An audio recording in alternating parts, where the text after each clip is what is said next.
Here's a quick tip.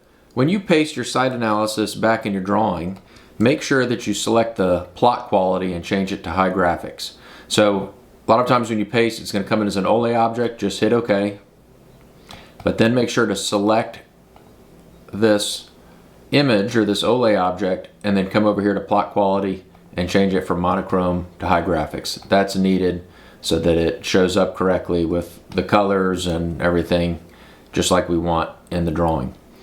Another quick tip is that if you haven't done the diligence on some of these items, don't cut off the site analysis and only paste part of it in there. These are some of the basic things that it's important for the client to know whether or not the diligence has been conducted. So if we haven't done the diligence to figure these things out, we want to leave it blank so that they know they haven't paid for us to do the work to figure this out. And instead of, if you cut it off, they might assume that it's already been done and then get irritated with us later that we didn't do it even though they didn't ask us. But if you just paste everything up there, the level 1 and the level 2 all together, we're being transparent exactly about which diligence has been done, which diligence hasn't been done, and then if they want us to do more, then they can ask us to embark on that next level of diligence.